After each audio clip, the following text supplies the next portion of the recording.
नमस्कार, नमो बुद्धाय मित्रों। आज हम आपको बताने वाले हैं भगवान बुद्ध को अनाथ पिंडक के दान के बारे में। इस प्रकार पिता को तीनों फलों में स्थापित कर भिक्षु संघ सहित भगवान कपिल वस्तु से चलकर फिर एक दिन में राजगृह सीतावन में ठहरे। उस समय अनाथ पिंडक गृहपति 5 गाड़ियों में माल भरकर राजगिरी जा अपने मित्र सेठ के घर ठहरा था।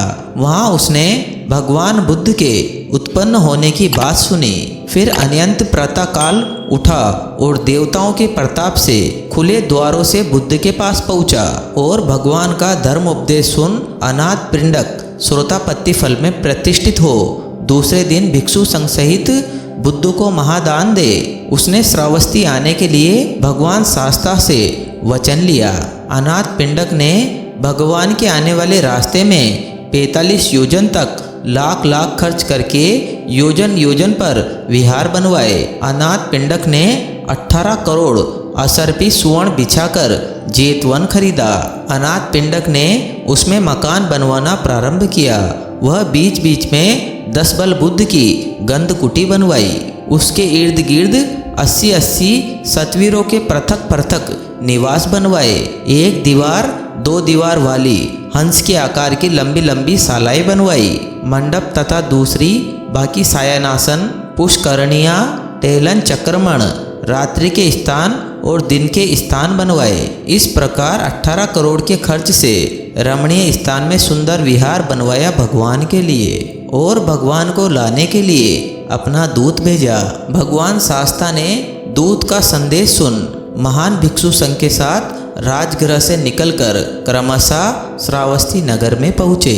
अनाथ पिंडक गृहपति महासेठ भी पूजा की तैयारी पहले से ही कर चुका था। उसने तथागत के जेतवन में प्रवेश करने के दिन सब अलंकारों से अलंकृत 500 कुमारों के साथ सब अलंकारों से प्रतिमंडित अपने पुत्र को आगे भेजा।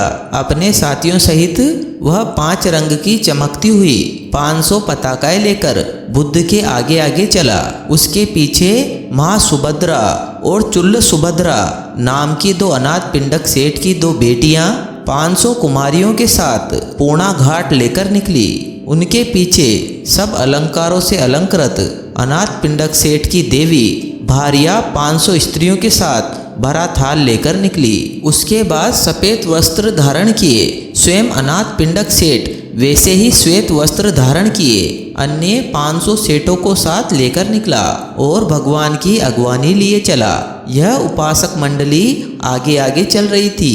पीछे पीछे भगवान महाभिक्षु संघ से घिरे हुए जेतवन को अपनी सुनहरी शरीर की प्रभा से रजित करते हुए अनंत बुद्ध लीला और अतुलनीय शोभा के साथ जेतवन में प्रविष्ट हुए। तब अनाथ पिंडक ने पूछा, बंते, मैं इस विहार के विषय में कैसे क्या करूं? भगवान ने कहा, गृहपति, यह विहार आए हुए तथा ना आए हुए भिक्षु संघ को दान कर दें। अनाथ पिंडक ने अच्छा बनते कहकर अनाथ पिंडक सेठ ने सोने की झारी ले बुद्ध के हाथ पर दान का जल डाला। मैं यह जेतवन विहार सब दिशा सब काल आगत अनागत चतुर्दिश के बुद्ध प्रमुख भिक्षु संघ को देता हूँ कहकर भगवान को प्रदान किया।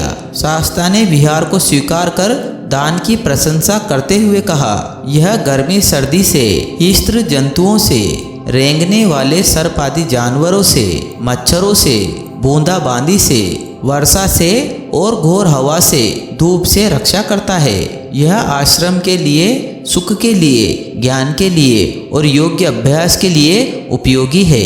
इसलिए बुद्ध ने विहार दान को सर्वश्रेष्ठ दान के अग्रदान कहा और उसकी प्रशंसा की। अपनी भलाई चाहने वाले पुरुष को चाहिए कि सुंदर विहार बनवाए और उसमें बहुश्रोतों को निवास कराएं और प्रसन्न चित्त उन सरल चित्त वालों को अन्न पान वस्त्र तथा निवास सायानासन प्रदान करें। तब ऐसा करने पर वे सब दुखों के नाश करने वाले धर्म का उपदेश करते हैं, जिसे जानकर वह मल रहित अनाश्रव परिनिर्वाण को प्राप्त होता है। इस प्रकार विहार के दान को महात्मय कहा। दूसरे दिन अनाथ पिंडक ने विहार पूजा उत्सव प्रारंभ किया। विशाखा का प्रसाद का पूजा उत्सव 4 महीने में समाप्त हुआ, लेकिन अनाथ पिंडक का विहार पूजा उत्सव 9 महीने में समाप्त हुआ था। विहार पूजा उत्सव में भी 18 करोड़ का ही खर्च हुआ। इस प्रकार अनाथ पिंडक ने उस विहार में ही 54 करोड़ धन का दान किया। पूर्व में विपस्सी भगवान के समय पुन्नव सुमित नामक सेठ ने सोने की ईंटों के सिरे से सिरे लगाकर उससे भूमि खरीदकर उसी स्थान में योजन भर का संग्राम बनवाया था। और भगवान सिक्की के समय श्री वृद्ध नामक सेठ ने सोने के पलकों को फैलाकर भूमि खरीदकर इसी स्थान पर 3 गंतव्य 6 मील भर का संगम बनवाया था। और भगवान विशंभु के समय स्वासित सोत्य नामक सेठ ने सोने के हस्तिपदों के फैलाव से खरीदकर इसी स्थान पर आधे योजन भर का संग्राम बनवाया था। भगवान कुक्षंद के समय अच्युत्य नामक सेठ ने सोने की ईंटों के फैलाव से खरीदकर इस स्थान पर गव्युत्ति 2 मील भर का संग्राम बनवाया था। भगवान कोणागमन के समय उग्र नामक सेठ ने सोने के काछुओं के फैलाव से खरीदकर इस स्थान पर आधेन गंतव्य 1 मील का संगम बनवाया। और भगवान काश्यप के समय सुमंगल नामक सेठ ने सोने की ईंटों के फैलावे से खरीदकर 16 कारिस तक का संग्राम बनवाया। लेकिन हमारे भगवान बुद्ध के समय अनाथ पिंडक सेठ ने करोड़ों कर्षपाणों उस समय की मुद्रा के फैलाव से खरीदकर इस स्थान पर 8 कारिस भर में संग्राम बनवाया।